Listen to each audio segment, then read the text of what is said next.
Joseph Flahiff, and I am your startup coach. I'm here to demystify entrepreneurship for you. I'd like to welcome you to this just episode number 2, and I'm just going to chat with you a little bit about myself, a little bit of my background, what brings me here, and why I want to be your startup coach. I started my first business in 4th grade. I was selling origami from my desk, and I got in trouble for it. Got sent to the principal's office, and I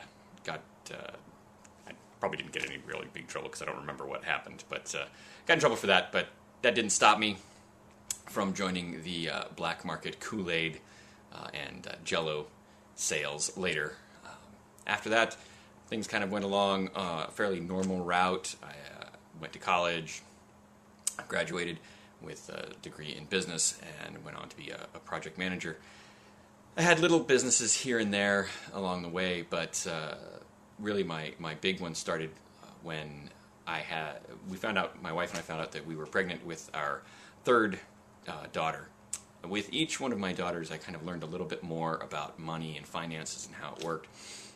But with this one, something just snapped in me, and I really wanted to figure out how to get a business going and how to make it really happen for me. And my practical training and background is as a project manager, so I approached it as a project.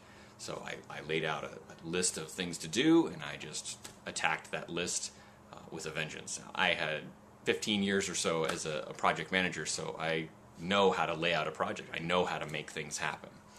Right now, I want to tell you about that first business. Actually, I want to tell you about 2 businesses I started. Within that first year of finding out that we were pregnant with our 3rd child, I started 2 businesses. One of them you can go find. Well, you can go find both of the websites right now, but one of them is still alive and active. It's called Celtic Scrapbooking. You can go to www.celticscrapbooking.com, and you can see there the business that is still running. Now, why did I start something like Celtic Scrapbooking? I'm not a scrapbooker myself. I'm a guy. I don't really get into the kind of crafty thing. But on the other hand, I am an artist. And so that part of it appealed to me. The other thing that really appealed to me is that my daughters, one of whom is standing behind the camera right now, my daughters do Irish dance. And I'll be sharing more about that with you later. But I'm really passionate about the whole Irish experience. We are Irish. My family is historically from Ireland. And so I got really excited about that. And we looked around when we got pregnant with our 3rd child and realized that nobody out there was doing anything with scrapbooking for Irish dance. And subsequently I found that there was like one other person, but really their product line was very limited.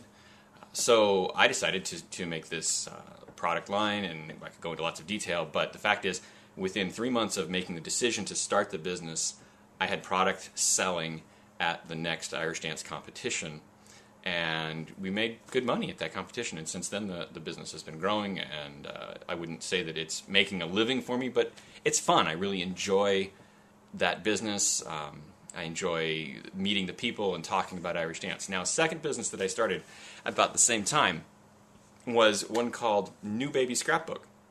That one you can go out and find the website too, newbabyscrapbook.com. Great website. Spent a lot of money developing the payment model and the business structure around it. Actually, from a business perspective, that one is a better business model than Celtic Scrapbooking. Celtic Scrapbooking it's a nice niche market. It's a pretty common, pretty straightforward online retail business. New Baby Scrapbook was a subscription service for new moms that you would sell to moms or to friends of moms to give to the new mom as a baby shower gift. Now this goes viral by itself because a new mom would give a baby shower gift, and then the other people at the party would see that gift and go, wow, what a great idea. I'm going to give this as a gift at my next time that I have a party. And, you know, when people are having babies, it kind of goes in groups where you realize that all your friends are having babies right now, or maybe you realize that all your friends are getting married right now. And so it's just got this great built-in marketing model. It's ready to go. I mean, fantastic business.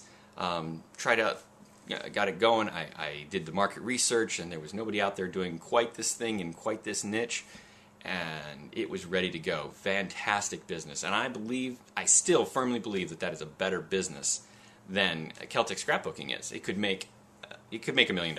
I really believe it could, but I closed it. I shut the business down, and I still believe it's a better business. I still believe it could do it, but I shut it down because of one reason, and that's what this whole video is about today. Is I wasn't passionate about babies or about scrapbooking. And if you're not passionate about something to do with your business, it's not going to work for you, because you won't have what it takes to ride out the tough times. In the right hands, New Baby Scrapbook would do great, because the right person would get out there and get involved in the scrapbooking forums, or would get involved on the new mom websites, or would build a community around that. And if you read Seth Godin's work, Tribes, or basically anything by Seth Godin, but right now his newest work by Seth Godin is called Tribes. You read that book, it talks about how to build a community, and understanding that is where markets come from in today's society. And in the right hands, New Baby Scrapbook could fly. It could be $1 million business. But those aren't my hands, because I'm not passionate about those things. Now, Celtic Scrapbooking, I am passionate about. I love my daughters. They're not going to grow out of Irish dance for a long time, especially now that I have a third one who's coming up. She's only 2 right now. And they don't even start dancing until they're 5. So got lots of years left on this one. But I'm also passionate about Ireland, about the Irish heritage of my family and everything. And so that's what makes a business really work, is you have to have passion about what it is.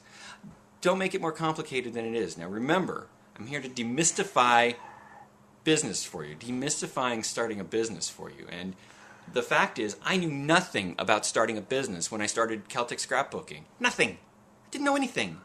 But I just went out there and just started doing things. I didn't think too much about it, didn't wait too long about it. I just started going. And that's what really made it work. Within 3 months, I was making a profit. 3 months, making a profit. It's not that hard. Don't make it more complicated than it has to be. All right, so I was going to share some things with you guys here coming up.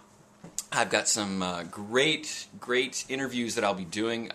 Christopher Avery, the man who talks about responsibility redefined, and that's a fantastic talk that we're gonna meet with Christopher Avery and talk with him. I have another talk that I have coming up with Chris Widener, a great guy.